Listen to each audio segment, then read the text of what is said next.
To this parish and to the beautiful campus that we have here. My name is Paul Briggs, and I am the interim rector here at St. Thomas. I'd simply like to begin with a prayer as we enter into this time together. Almighty God, you gave to your servant, C.S. Lewis, special gifts of grace, to understand and to teach the truth as it is in Christ Jesus. Grant that by his teaching we may know you, the one true God, and Jesus Christ whom you have sent, who lives and reigns with you and the Holy Spirit, one God, forever and ever. Amen.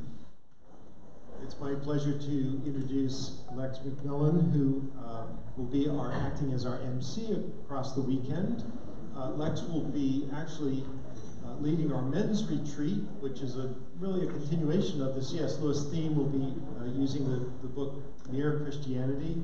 And that's coming up May 7th through the 19th, and you'll hear more about that down the road. So Lex, welcome, and thank you for emceeing this.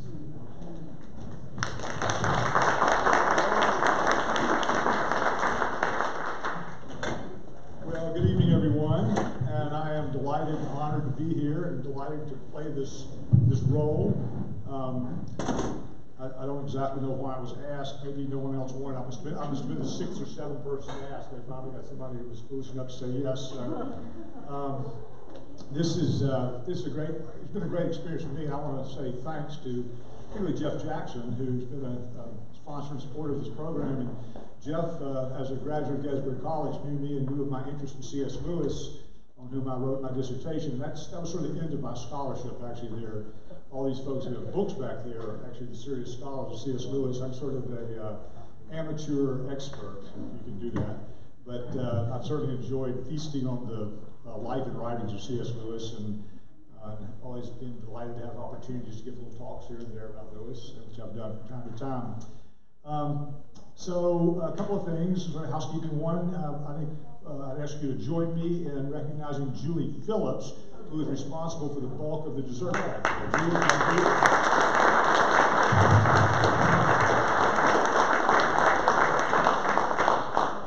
And also want to say thanks to Byron and Beth Bordner, who are the proprietors of the Hearts and Minds bookstore in Dallastown, Pennsylvania, just outside of York, if you don't know. Thank you for being here.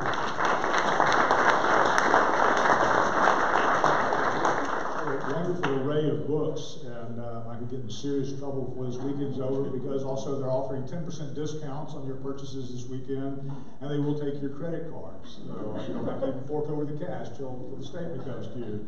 So help the bookstore and help yourself. So this has been a joy and a pleasure, it really has. And I'm also pleased that almost all of the folks who have been sort of outside participants, some of whom I identified and helped recruit, are here tonight. And I want to briefly recognize them before we recognize the main event. Dr. Brian Burke is here, or was here, Dr. Brian Burke from Germantown Academy. My friend James Jim Como is here. Put your hands, Jim. Jim has a number of books back there, but his most recent one, which is more or less out today, is called C.S. Lewis, A Very Short Introduction. And if you want to have a very short introduction to C.S. Lewis, how he managed to compress into this, it's part of a series, short introduction series, Oxford University Press, right? Yes. And so a very distinguished press, and congratulations, Jim, on another book on C.S. Lewis, several of which I've enjoyed. And very, very fine and gifted writer, and I'm so happy you could be with us. Dr. Patricia Lyons, the Reverend Dr. Patricia Lyons, who I've just met. Unfortunately, I wasn't able to get to your presentation, although I share your passion for the Narnia stories. And although I didn't read them until I was in college, and so it was a late arrival, but continue to read them and enjoy them and pass them on down to my grandchildren as they come of age, and nieces and nephews and that sort of thing. But Dr. Lyons has a great passion and love for and interest in the Narnia books, and she is a priest, Episcopalian priest at the Washington Cathedral now, canon no less. So she's got big guns. Yes, that was But it was on purpose. It just came out. Dr. Stu Getz, who appreciates a bad pun, is a professor at Science College, and a very modest one at that. I had no idea that bibliography at his dear credit was that large back then, an impressive number of titles, and so I hope some folks will peruse those. And I think you've spoken to 2 previous forums, both of which I famously missed, although I hope to get to at least one. Yeah, no. Anyway, it's a little longer drive for me, and one thing and another got in the way, but I'm sure they were very good. Dr. Stephen Boyer was one of the participants, not here tonight, but he will be here tomorrow, he promises. He's a professor at Eastern University, and so we'll look forward to having him participate in our activities tomorrow, the panels and the small groups and all the rest. And is David Thoreau here? I pronounce that correctly? Is David here? David Thoreau? No. No? No, he's had other commitments. Oh, that's right. They will be here tomorrow, though. In fact, I saw them checking in the hotel just as I was leaving, so I know they're actually here. And they'll be here. He's the founder and president of the Independent Institute, and also founder and president of the C.S. Lewis Society of California. I might mention that Jim Como was one of the co-founders of the C.S. Lewis Society, New York C.S. Lewis Society, which is the oldest, whatever it's worth, of the C.S. Lewis Societies. And I've been a member since 1971, I guess. And then Dr. Michael Ward, who I know is here because I brought him in my own car. It's not there. And Dr. Ward is here, of course, from Oxford, and you can read more about him in the program, and I'll give you a more complete introduction tomorrow, but certainly a very distinguished member of our company here. And he will give us a keynote address tomorrow entitled "The Heavens Are Telling the Glory of God, C.S. Lewis, Narnia, and the Planets." And then he'll also moderate a panel on that discussion on that topic and others related to C.S. Lewis and C.S. Lewis's significance for us today. And so I now have the pleasure and honor of introducing our main event this evening, and that is Drs. David and Crystal Downing, for whom this is something of a homecoming. Both of them, until quite recently, until July of last year, were based here in Pennsylvania. Dr. David Downing was a distinguished professor at Elizabethtown College, and Dr. Crystal Downing was a distinguished professor at Messiah College. And then just last year were named co-directors, first, at the Marion E. Wade Center, and also co-holders of the Marion E. Wade Chair of Christian Thought at Wheaton College in Illinois. They have to have oversized business cards for the time, and 3x5. So in a few minutes, they're going to present The Sound and Savor of Words, Letters by and between C.S. Lewis and Dorothy Sayers. They've also agreed to take questions afterwards. And although they might do it, I would just say that if you're not familiar with the Wade Center is, as I said, located at Wheaton College in Illinois. And I'm embarrassed I've never been there, although it's on my must-do list this year. It's a major research archive of materials by and about 7 British authors, which is Owen Barfield, G.K. Chesterton, C.S. Lewis, of course, George MacDonald, Dorothy Sayers, J.R.R. Tolkien, and Charles Williams. So we are delighted to have them here, and I'm grateful that they're here, so join me in welcoming them.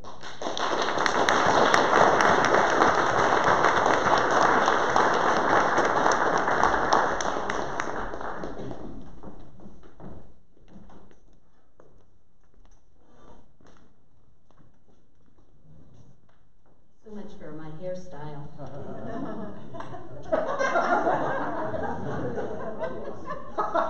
Move your ears.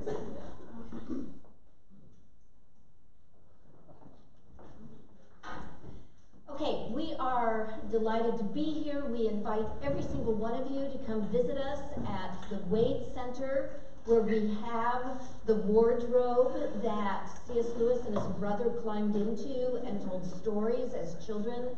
We have the desk where Tolkien wrote The Hobbit and part of Lord of the Rings, as well as the pen with which he wrote them. But more important than that, we have all these unpublished papers, as well as every single publication done on C.S. Lewis and 6 people who are very influential on him. And tonight, David and I want to focus on one particular person that was influential,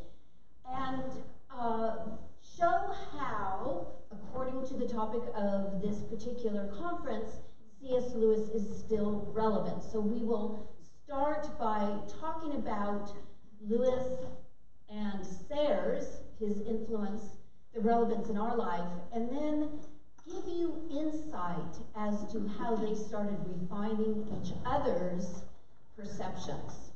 So David, why don't you start talking about why Lewis is important for you? Okay, thank you.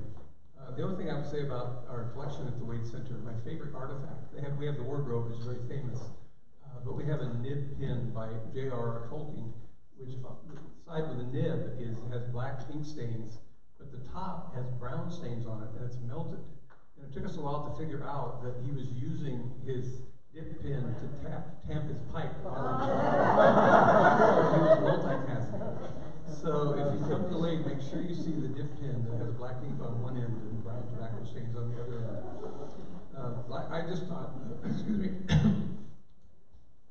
I just thought The Lord of the Rings, and I was struck, it had to be written by someone who was a nicotine addict. The only time in the entire 500,000 words in which you go into Gandalf's thoughts, he's stuck between these three doors in the Mines of Moria.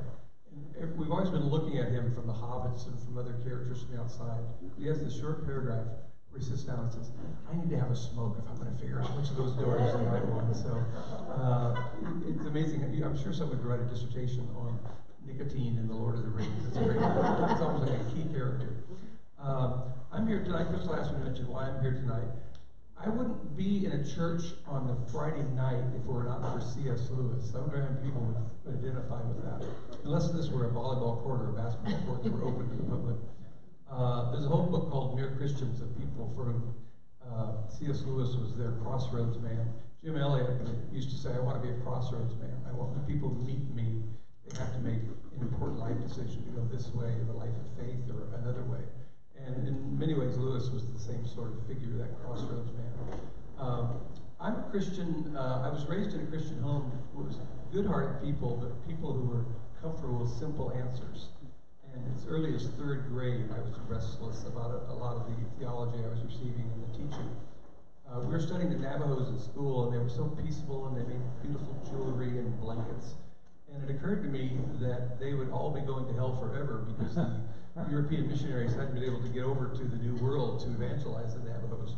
So I asked my third grade Sunday school teacher, I said, well, what about all these tribal peoples in the New World that physically the missionaries couldn't get to them? Are they all going to be condemned to hell forever? And the teacher said, well, God in his wisdom, he knew who wouldn't respond to the gospel. And he put them all in North and South America. So there would be all this wasted effort trying to evangelize them. That was seriously his answer. And that was the kind of thing that makes you become more of a doubter or a questioner. I went home and told my dad, who had a better answer. He said, David, if you can trust in the character of God and the mercy and justice of God, you don't need to worry about the exact protocols for who's in or who's out. What will happen after life? I thought that was a much better answer than I got from my Sunday school teacher. But I struggled with my faith all through junior high, high school. Finally went to Westmont College. And the selling points, nowadays, if you all have college-age children or grandchildren, it's very scientific. You visit 15 campuses, you have all these checklists and counselors. I had a friend who said, Westmont College is a Christian college and you can see the ocean from the library. And I said, how much more research do I need to do? So I ended up going to Westmont, and that's where I discovered C.S. Lewis. And I was still struggling. Even my professors at Westmont struck me as too often having, they were not only answering, they were answering the wrong questions, or not even asking the right questions. So it's when I read Paralander, it was my way into the world of Lewis. And I said, oh, this is such a more fascinating picture of the fall and redemption. What is evil? This whole idea of clinging to an experience and not being able to give it up, to me that is much more compelling than the idea that Adam and Eve ate an apple and thousands of years later children are being born with birth defects because God hasn't gotten over that yet. Some of that theology, the way it was explained to me, made it sound rather vengeful. In any case, that's why I'm here, is because of C.S. Lewis.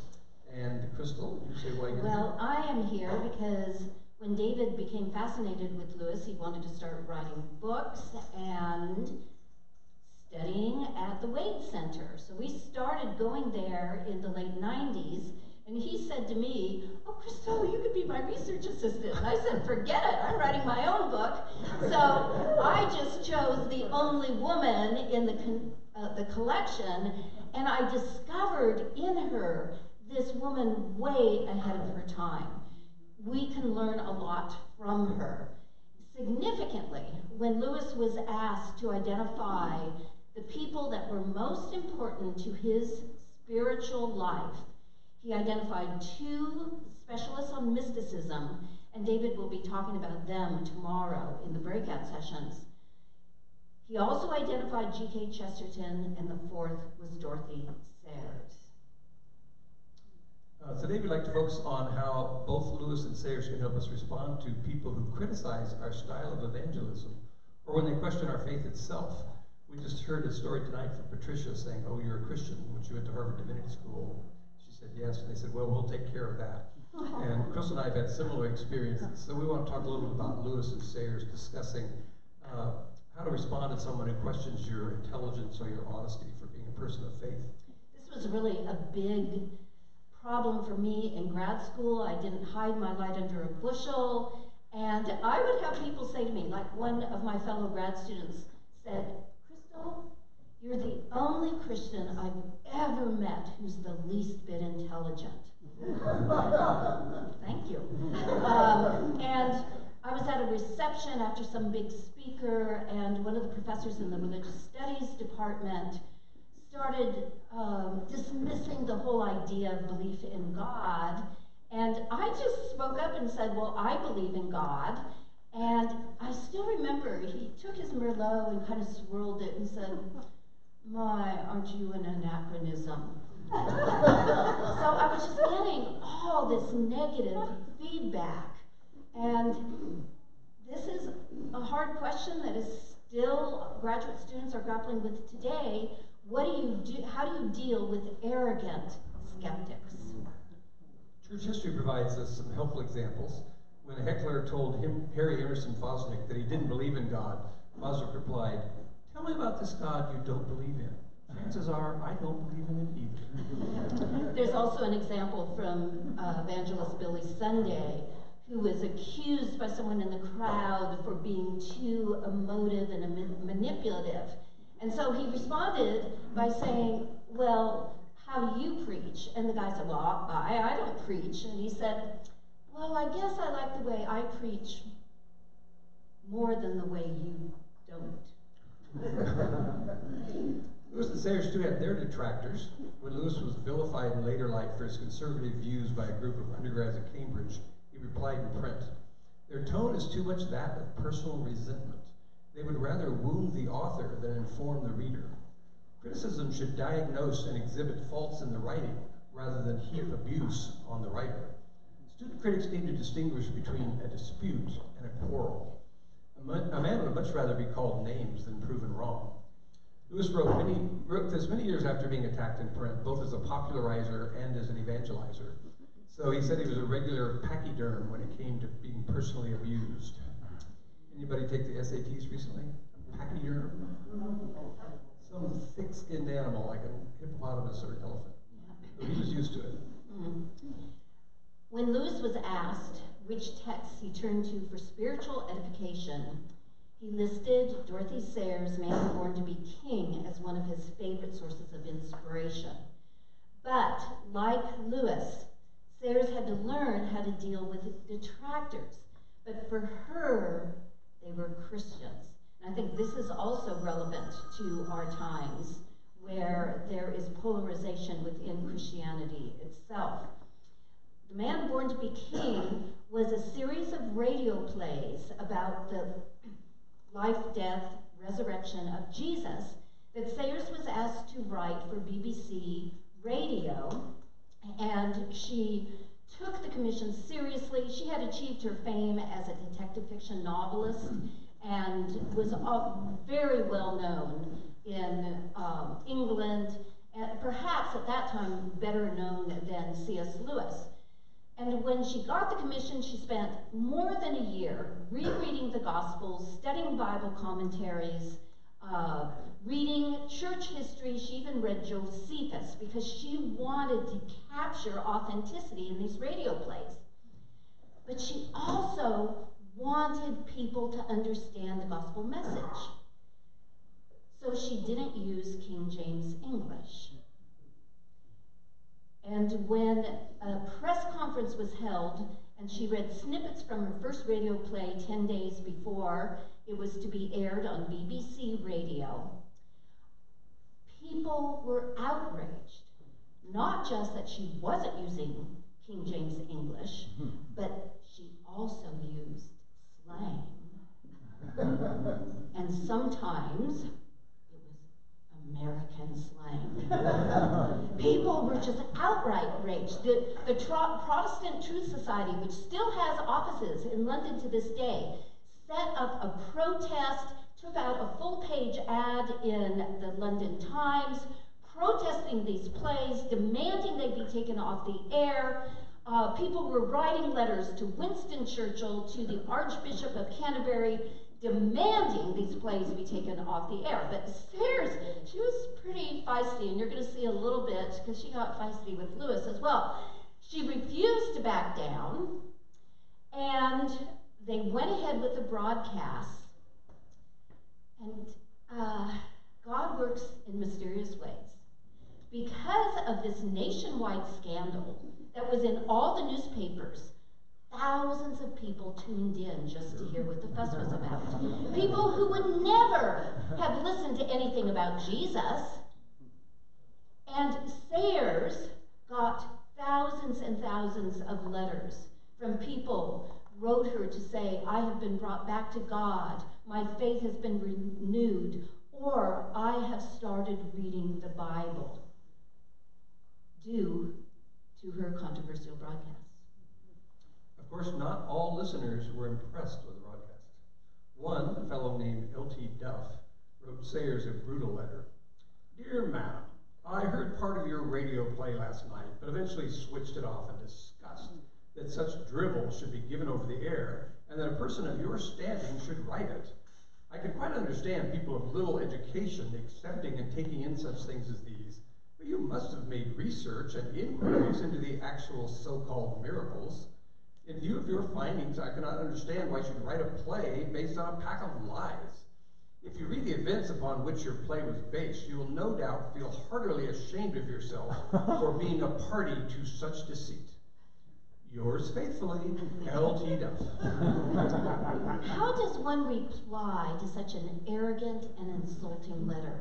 It's hard enough to take constructive and tactful criticism, and I speak from experience, but how do we respond as Christians to ill-informed and mean-spirited criticism? Dorothy replied perhaps a little too hastily. L.T. Duff, Esquire, I am sorry that you should have sustained such a shock. Is this really the first time you have realized that a large number of educated persons profess Christian faith? Let me beg you not to agitate yourself too much. For a person of excitable disposition, it is extremely wearing to live in a constant state of virtuous indignation, as you are. Console yourself with despising us. Nothing is more soothing than to contemplate the folly and depravity of one's inferiors. Yours faithfully, Dorothy L. Sayers. Apparently Sayers felt she gave as good as she got, and that should be the end of the matter. But Mr. Duff replied the following week. Dear Madam, I was very pleased and also surprised to receive your letter. I actually did not think you would trouble to reply. I usually find that religious followers are quite content to sit smugly behind their Bibles and refuse to answer questions. Do you honestly believe in the virgin birth, the water turned to wine? That excitable person, L.T. Duff. Again, Sayers replied in just a few days, this time in more measured tones. Dear sir, you complain that Christians do not usually reply to your attacks. Don't you think perhaps that they would do so if you addressed them with more courtesy? In your first letter to me, you accused me, a complete stranger who had offered you no personal provocation, of ignorance and dishonesty. should not dream of using such ill manners to anybody, no matter how wrong I thought on him. Had you expressed yourself with more civility, I might have answered you less tartly. Sayers goes on to ask Mr. Duff if he had read any contemporary works of Christian apologetics. To this came Duff's prompt reply. Dear Miss Sayers, I can see now that my accusations were wrong, and I apologize, for there is no doubt you have studied and read widely on the subject, and honestly believe in what you say. But do you still believe in miracles? It is something I cannot quite understand. I've not read many modern books of Christian apologetics. I should be glad to know what you recommend. Best wishes for Easter. Sayers responded the following week. Many thanks for your letter. It was nice of you to apologize. It always makes for a better discussion if arguments are directed to the subject and not to the person. She then went on for another 8 pages, attaching an annotated list of 24 books on the collapse of modern humanism and the limits of science, as well as books of Christian apologetics, including broadcast talks by C.S. Lewis and The Problem of Pain, which she loved. She recommended Problem of Pain all the time, as well as G.K. Chesterton's Orthodoxy. Perhaps feeling that she still hadn't made her case, however, Sayers wrote another long letter 3 days later to C.S. Lewis. And this was in 1943, her first letter to him. She was a great admirer of Screwtape Letters, and her note to Lewis included a memo from a senior devil she made up named Sluckdrib. So this is Sluckdrib, referring to his patient, who's Dorothy Sayers, the author of Man, Morty, the King. So this is Sluckdrib. We knew, of course, that the author is as corrupt as a rotten cheese. Why has no care been taken to see that this corruption, which must surely permeate the whole work, has its proper effect on the listeners? Either the enemy, that would be God for Sluckdrib, is really able to turn thorns into grapes and thistles into figs, or as I prefer to believe, there is mismanagement somewhere. And then Sluckdrib goes down the example of L.T. Duff. A sound atheist of the old-fashioned materialist kind wrote my patient a highly offensive letter about miracles, accusing her of ignorance and dishonesty in the vulgarest language. I persuaded her to answer it still more rudely and defensively. This should have inflamed the situation. Instead, the man seemed to be pleased to be taken notice of. His subsequent letters, though still discourteous and infidel, became more moderate in tone, and his latest effusion contained an apology and expressed some readiness to read some Christian literature if my patient sent him a list. This I could not prevent her from doing, though I saw to it that her motive was mere pride and self-sufficiency, not in the least contaminated by love for the atheist or interest in saving his moth-eaten soul. What is so sinister is his growing goodwill, which is beginning to affect my patient, and the disgustingly false impression made in his mind by the correspondence. He actually thanked my patient for troubling to be insolent to him. He thinks better of Christians because she treated him like dirt and gave him a harsh answer. He does not see the meanness of her motives, which would make a cat sick. Anyhow, I refuse to admit that the enemy can, as he claims, turn evil into good. This is just one of his propaganda boasts. It doesn't make sense. If it did, what are we devils for? Along with this memo from Sluckdrib, Sayers included a note to Lewis in her own hand. Thus says my attendant, meanwhile I'm left with the atheist on my hands. I do not want him. I have no use for him. I have no missionary zeal at all. The man keeps on bothering about miracles. He can't spell and has a mind like a junk shop. If he reads any of the books I recommended, he will write me long and disorderly letters about them. It will go on for years. I cannot bear it. 2 of the books I recommended are yours. I only hope they will arouse him to fury, then I shall hand him on to you. You like souls, I don't. God is simply taking advantage of the fact that I can't stand intellectual chaos, and it isn't fair. Anyhow, there aren't any up about miracles. Please tell me what to do with this relic of the Darwinian age who is wasting my time, sapping my energies, and destroying my soul. Yours indignantly, Dorothy L. Savor. Lewis wrote back 4 days later, "I'm starting a book on miracles." Though it took 4 more years for the book to appear in print, it is clear that Lewis understood from the outset what Mr. Duff's problem was. On the first page of that book, Lewis explains, "What we learn from experience depends upon the kind of philosophy we bring to experience. It is therefore useless to appeal to experience before we have settled, as well as we can, the philosophical question." And Lewis concludes in the opening chapter of Miracles, "Those who assume the miracles cannot happen are wasting their time by looking into the text. We know in advance what results they will find, for they have begun by begging the question." It is not known whether Mr. Duff ever read any of Lewis's books, but it is known that despite her protestations, Sayers continued corresponding with Duff, including another closely reasoned 8-page letter. It may thus be assumed that God can use even an ill-mannered atheist with a moth-eaten soul to inspire miracles, at least the book, one of the most influential works of Christian apologetics in the past century. I think you leave it out, but she eventually met with Duff personally, is that correct? No, we don't know if she did. She invited him for some kind of a face-to-face meeting, so she, despite what she said, she did have a heart for this. In fact, Lewis was so committed to Christian apologetics that in 1946, he tried to recruit Sayers to write a book for the, quote, Library of Christian Knowledge for Young People in School, end quote. She, however, replied that her conscience prevented her from writing merely to edify others. Lewis responded, "I wish I knew what place artistic consciences will hold a moment after death. You write such excellent letters that if I were a bad man, I should lure you into an epistolary controversy, and you would find that you had written a book for us without knowing it. I should simply publish your letters." This didn't comfort Sayers. She retorted, "Dear Mr. Lewis, oi! I see I must willy-nilly write you another letter. I've always realized that you were bothered about this business of art and edification, but I don't believe God is such a twister as you make out.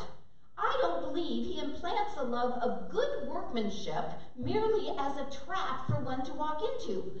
I don't fancy somehow showing a lot of stuff to the carpenter's son one day and saying, 'Well, I admit that the wood was green and the joints untrue and the glue bad, but it was all church furniture.'" And now Lewis is getting a bit feisty.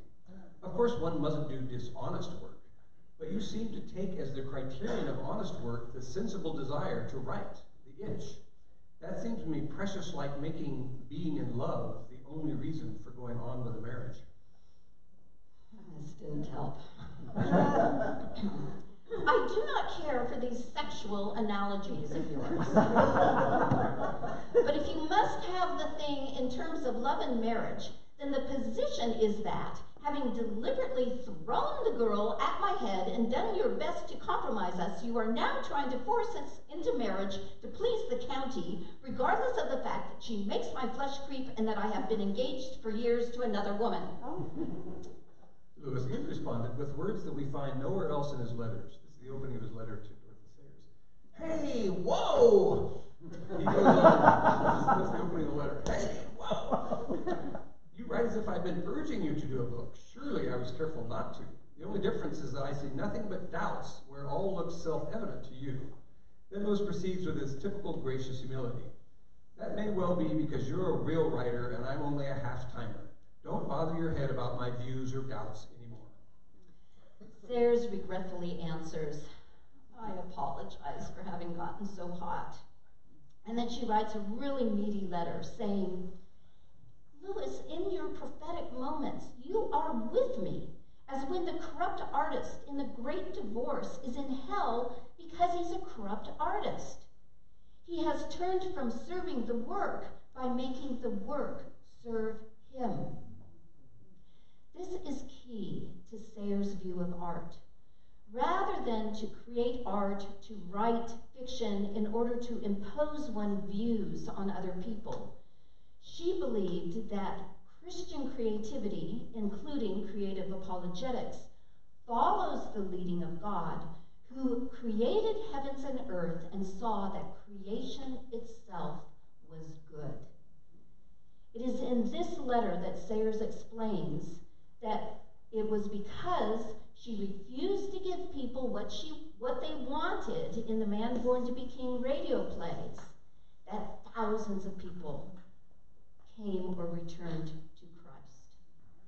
This is the passion they shared, using their God-given creativity to bring as many people to Christ as possible. Their shared belief in the power of the imagination aligned them in another way. Both loved Dante's imaginative construction of hell, purgatory, and heaven in his Divine Comedy. Sayers actually taught herself Italian in order to read Dante in the original language, which led to a contract with Penguin Books for her to translate the Divine Comedy into English. I mean, this was a major commission. After translating the first book of the Divine Comedy, The Inferno, Sayers wrote Lewis, saying the second book, Purgatorio, is far more difficult to translate because of its shattering simplicity.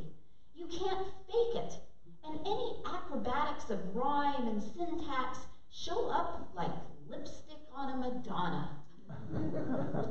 But then, and this is what is so delightful about their conversation, so they're talking about the translation of Dante, the brilliance and how Dante has fed both of their faith.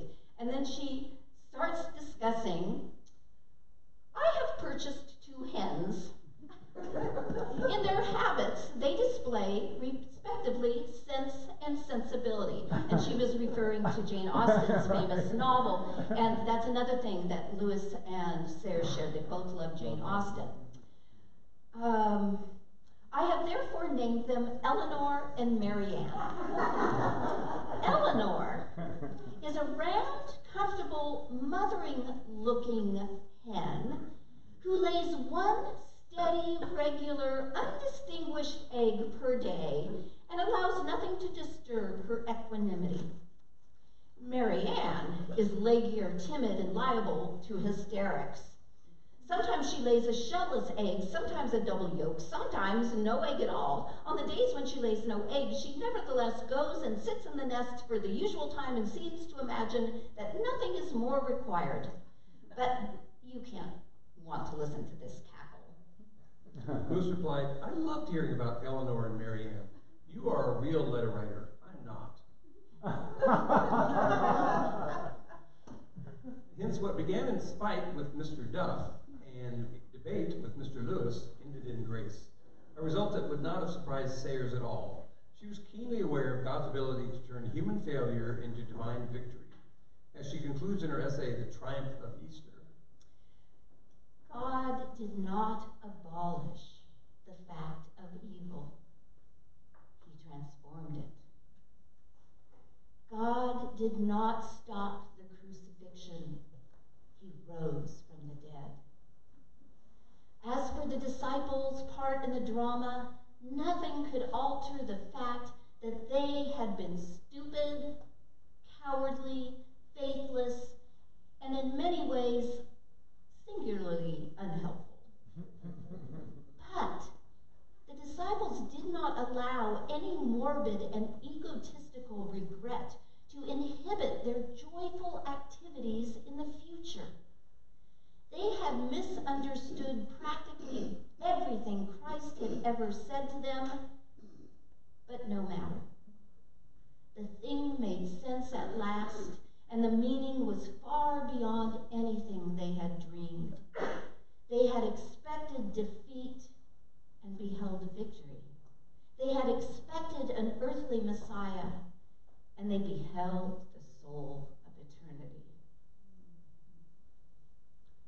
may we all go and do likewise.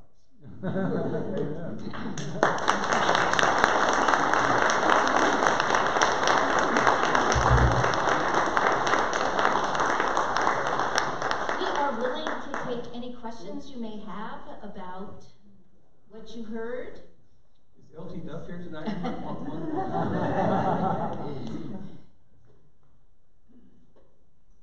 Well, yes, I read all these books, the Ring books and the Lion, Witch and Wardrobe books, and at the time I thought it was curious that there was no mention of God or Jesus at all. So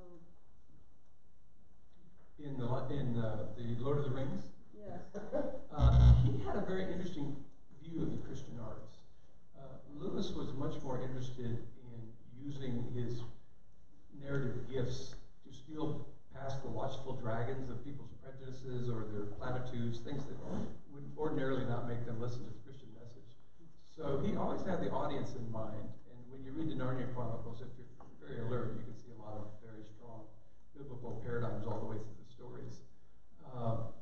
Tolkien's view was that, very similar to Dorothy Sayers' view. She wrote a book called The Mind of the Maker, and she tended to emphasize that the mere act of making was an act of worship. And Tolkien was very similar. He said that we are in the image of God as creators. He created our primary world in which we live, but one of the best ways to enact the imago Dei in us is to become sub-creators, to create a secondary world which is as complete and multi-textured as the primary world.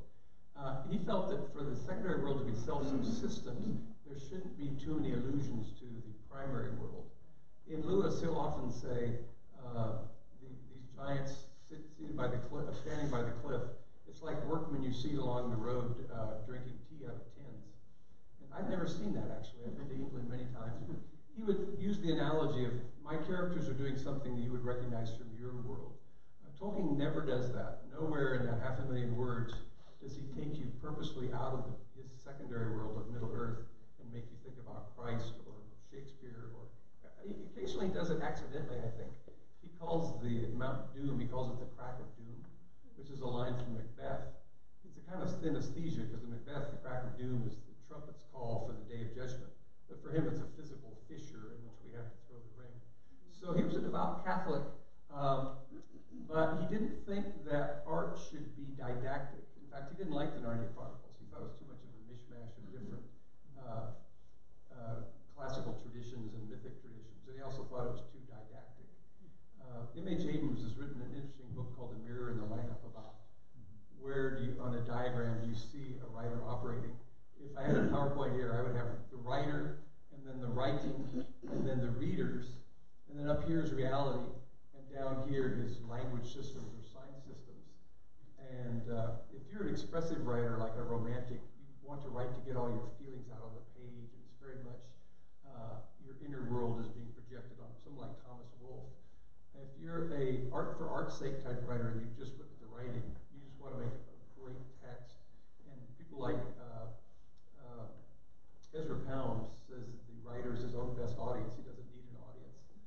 I would tend to say that Tolkien, because of his view of sub-creation, was much more into that work writers for its own sake.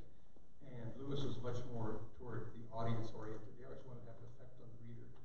If you look carefully, there are a lot of Easter eggs in The Lord of the Rings. Sauron is defeated on March 25th, which is the Feast of the Annunciation. And 9 months, that's when she discovers that she's pregnant with the incarnate God. And so 9 months later is Christmas, December 25th. So it's probably not an accident. Also, Galadriel, he admitted, has several of the characteristics of the Virgin Mary. Gimli, at first, is very suspicious of her as some kind of a witch or an enchantress. Once he meets her, he becomes very devoted. He carries her picture in his shield. Sometimes when they pray, Elbereth Gathaniel. That's actually an Elvish phrase, which is very similar to a call to Mary, a call to help. So the Catholicism is there, but it's not intrusive. You almost have to know what you're looking for. So I was surprised. I read the whole Lord of the Rings at junior high, and I never knew that he was a Christian. And I never knew that he was best friends with C.S. Lewis. So this is to our advantage at the Wade, because it is, we have the Billy Graham Center at Wheaton, and we have the Wade, which has all this Tolkien paraphernalia. So we get to see Tolkien things who would never go into a building called the Billy Graham Center, right? And so they come into our building, and we talk to them. We had a conversation for 2 hours with a young guy on his way to Stanford who was not a Christian, was kind of dismissive of Christianity, but he heard there was Tolkien stuff there. And we told him Tolkien was a Christian, and we talked about this. So, elements that you could see of his Christian commitment, and then his friendship with C.S. Lewis, of course, as well. A comment and a question. Austin Farrar, as you know, was a great friend of C.S. Lewis. He loved him dearly and respected him as a theologian, one of the great theologians. He did not like The Problem of Pain. He didn't think it was successful at all. So I'm delighted to learn that Sayers loved the book and obviously respected it. A lot of people didn't like The Problem of Pain. But my question is, the BBC, we know, kind of bullied Lewis. I've also heard that they kind of tried to bully Dorothy Sayers. Very different results. Is that the case? Well, she was originally invited to write the plays for the Children's Hour, and one of the editors said, with her first play, this is kind of ironic in light of what later happened, but the editor said, well, could you dumb it down a little bit? And that made her really angry. She said, you know, children, you want to bring their intellect up. You don't want to speak down to them. And I want to give them the gospel message. And so this one BBC associate director said, well, we're not sure we can use this.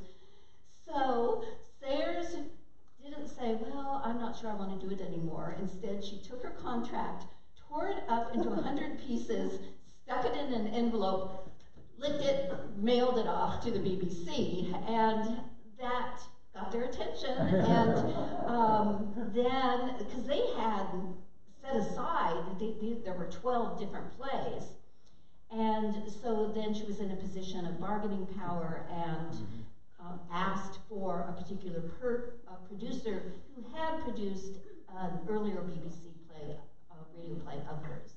And so he came in, and then it did get more sophisticated, and hence caused the controversy.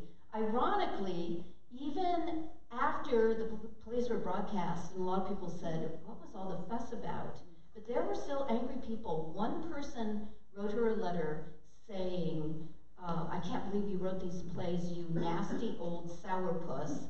And another person accused Sayers, because remember, they started the productions late 1941, and then the fall of Singapore was early February 1942. And so someone said that God allowed the fall of Singapore to the Japanese because of Dorothy Sayers' plays. Oh, there you go. Any other questions? Dan, can you speak a little to the later in life, I guess, disintegration, maybe not too strong a word, relationship between Lewis and Tolkien? What happened with all I would call it more of a growing coolness, or I think disintegration is too strong a word. When the year that Lewis died, he said the passing of other friends has been like losing branches, but now I feel the axe striking at my trunk. That's a pretty profound relationship. He did say in a letter that he was my best friend from 1927 to 1940. He had very specific dates in mind. And I believe the main thing that happened in 1940 was that Charles Williams came to Oxford. Yes. And for a while, Lewis and Tolkien were the stars of the Inklings meetings. And when Williams came, he was very talkative and full of ideas. And Lewis was very stimulated by Williams. And Tolkien felt, I think, he'd been a little bit displaced or sent to the second chair.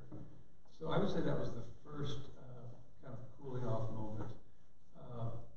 Secondly, there was, as he was reading Lord of the Rings, there's a famous incident with Hugo Dyson.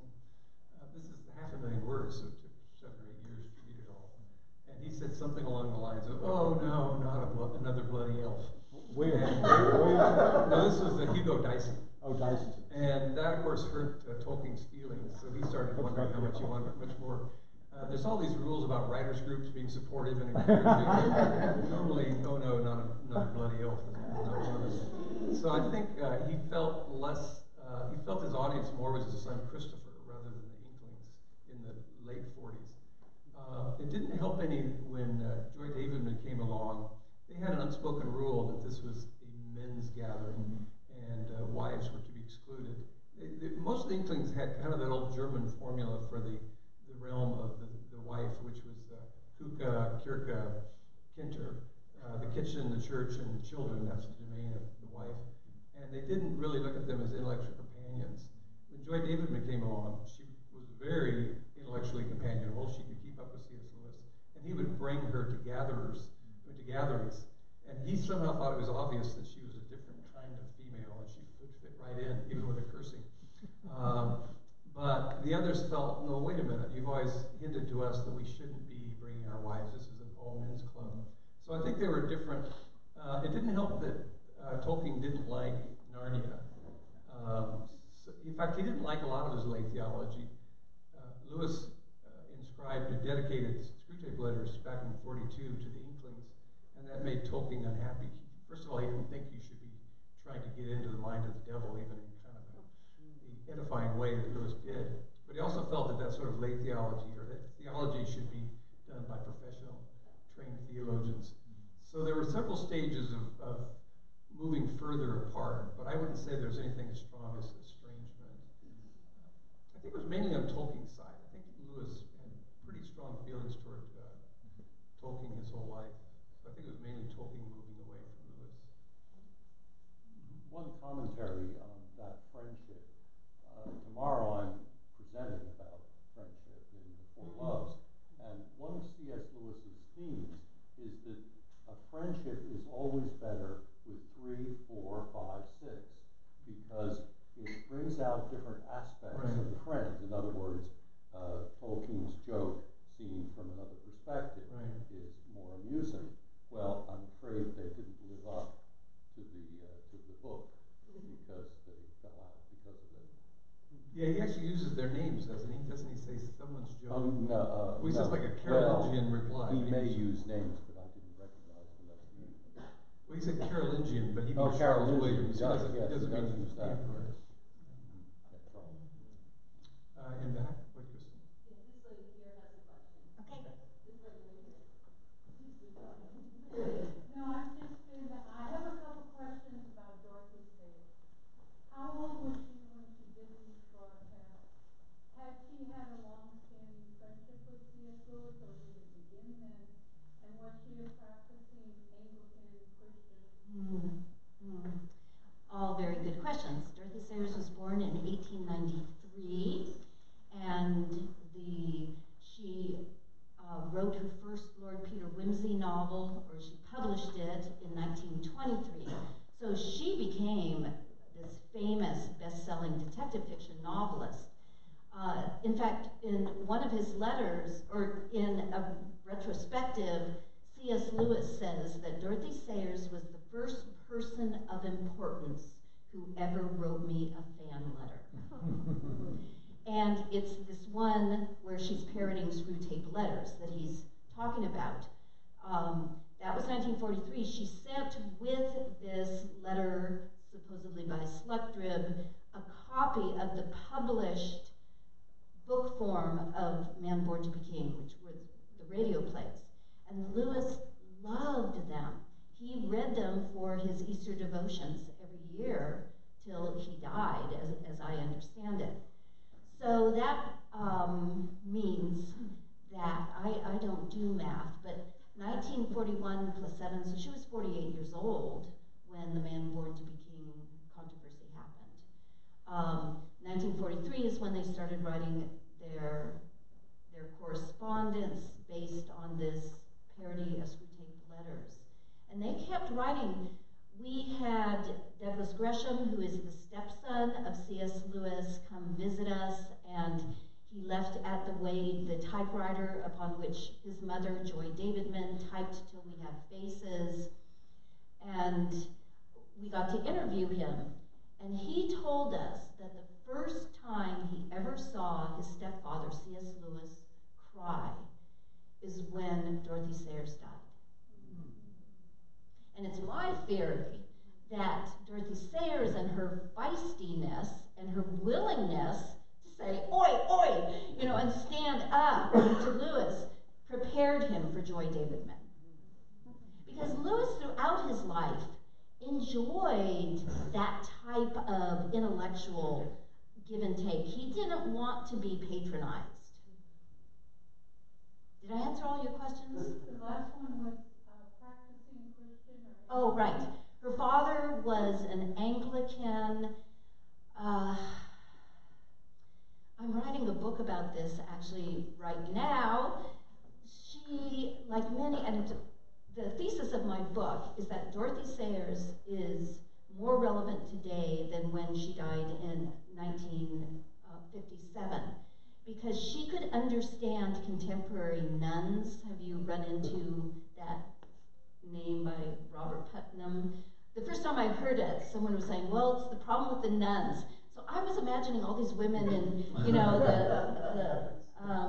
the habits, you know, the black habits. But this is a word coined by Robert Putnam, and it's spelled N-O-N-E-S. The problem with the nuns, these growing in younger generations are people, when they fill out forms and have to identify religion, check nun. And so this is one of the reasons David and I felt drawn to the Wade, is that we can reach a generation that is increasingly saying they are not interested in religion. Their religion is none. But they're interested in Tolkien. They're interested in the Narnia stories.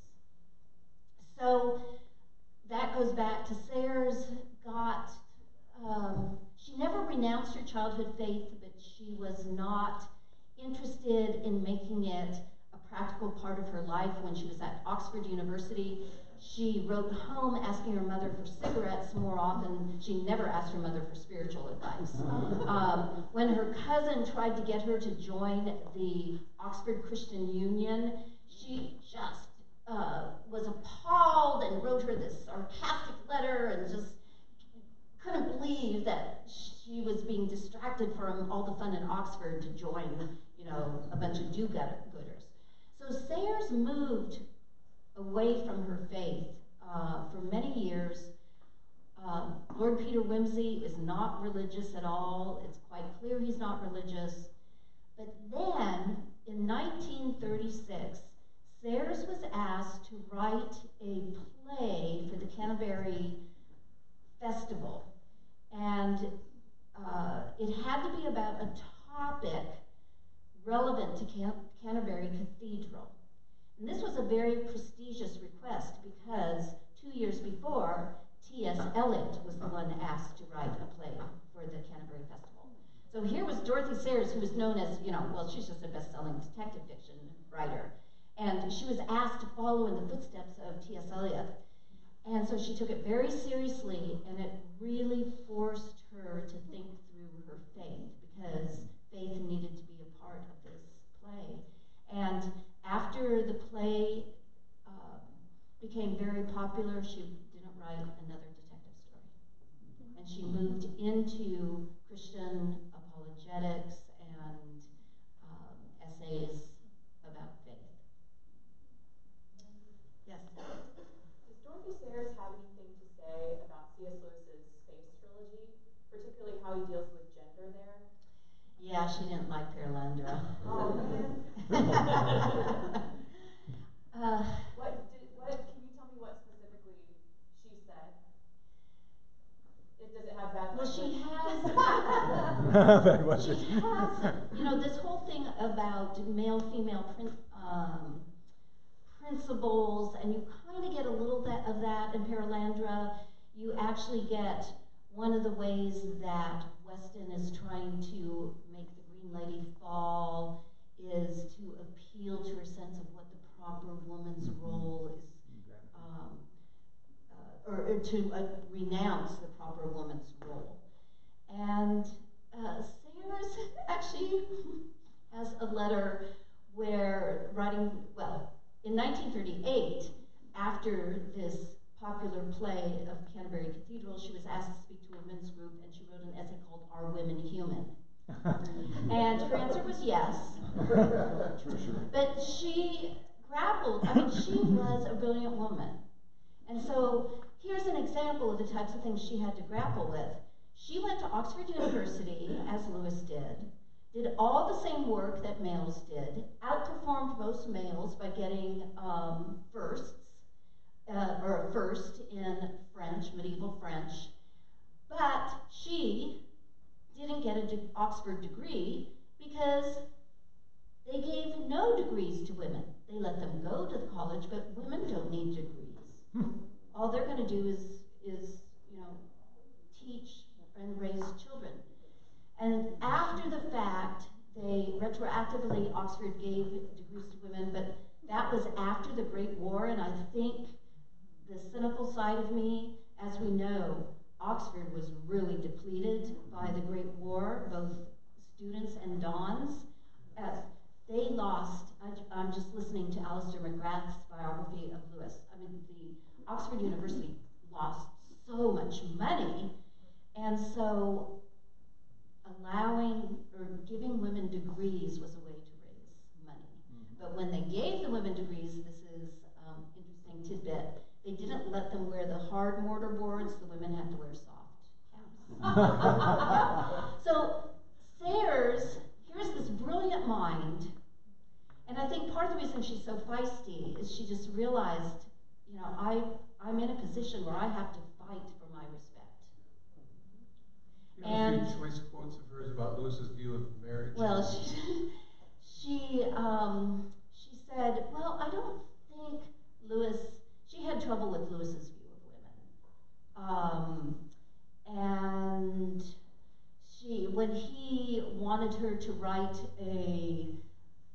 join him to denounce a movement in the church to make women priests, she refused to do that.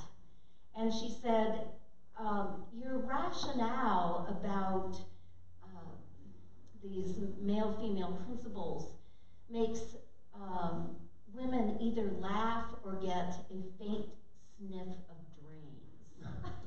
And typical Lewis, he went ahead and did it himself and made the case that women shouldn't become priests. And he sent it to her and he said, I hope it's not too brainy. And another person, she said, I don't think Lewis is a bad man, he's just a rather frightened bachelor. And a simplistic response would be to say that Lewis was a male chauvinist, Lewis was sexist, but he was embedded in a culture that thought this way. So he was reflecting the discursive practices of his time.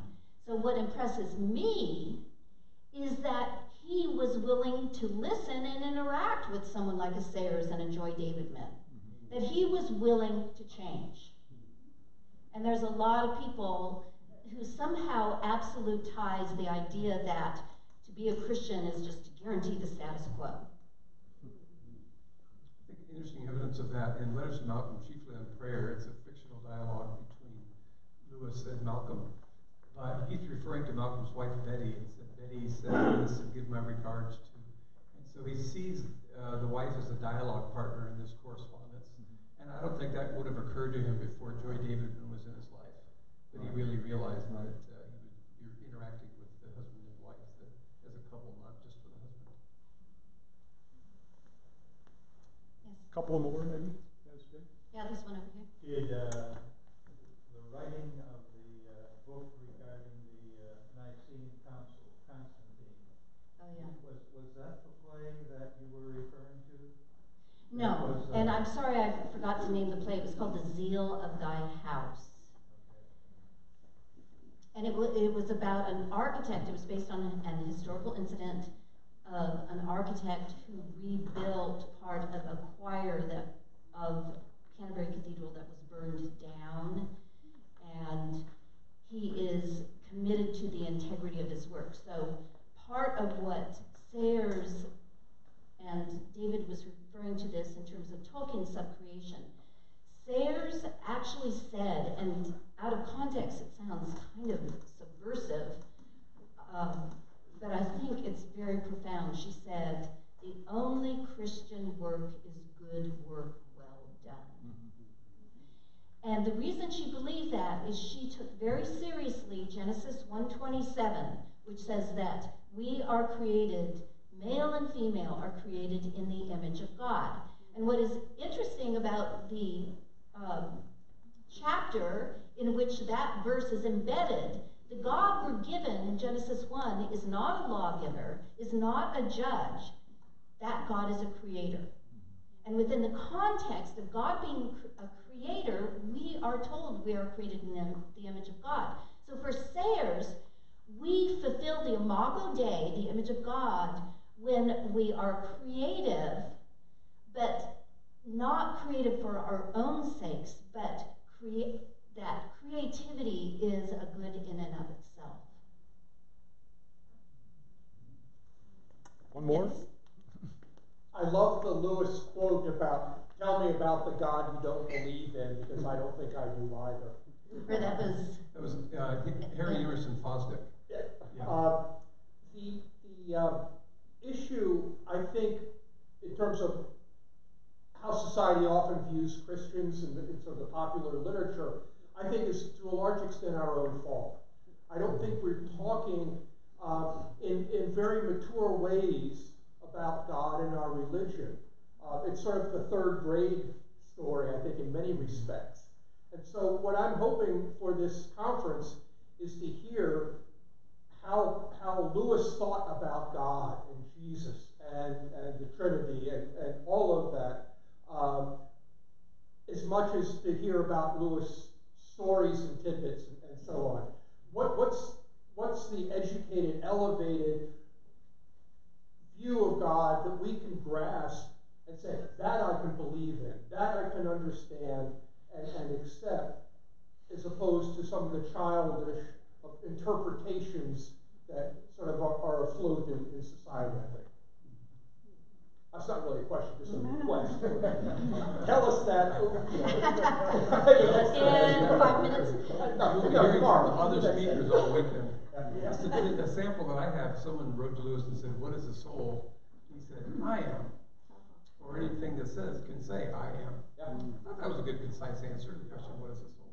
Well, Like I love the Great Divorce, but that idea that you can travel freely between hell and heaven and choose where you want to stay. That's not that third grade view of the story. And so, how does he explain that, or what is he saying with that, and how does that reflect his sort of interpretation that's the adult, educated, thoughtful view, and not the nursery school?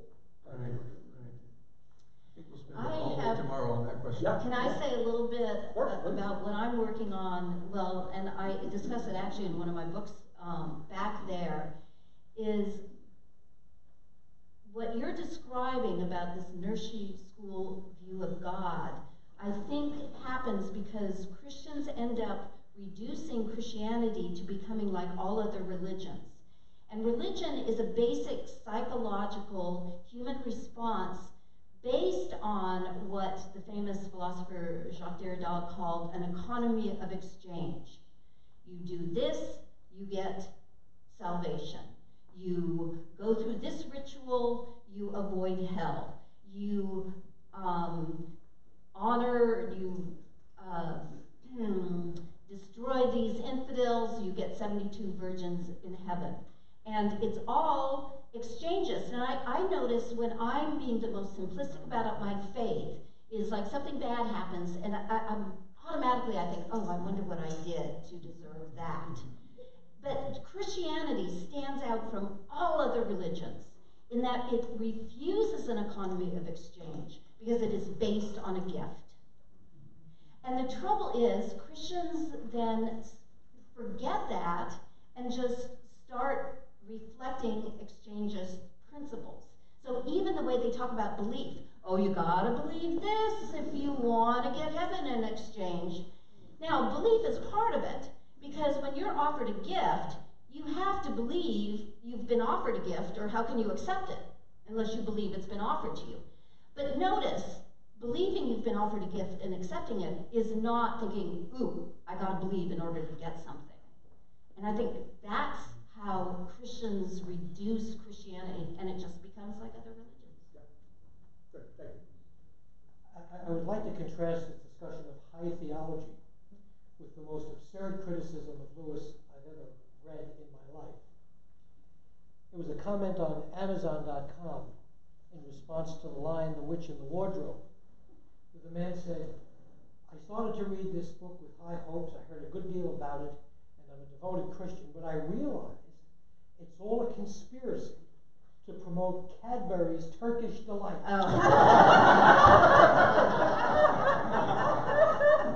See, economy of exchange. Well, I think we should say thank you very much. What a great way to start our meeting.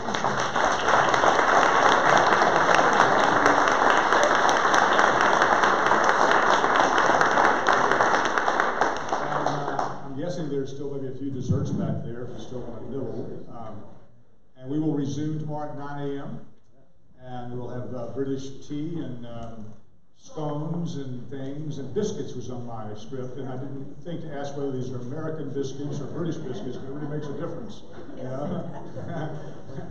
Yes. Just one announcement. Lex mentioned several of these forum events that have happened over the last, 4 months or so.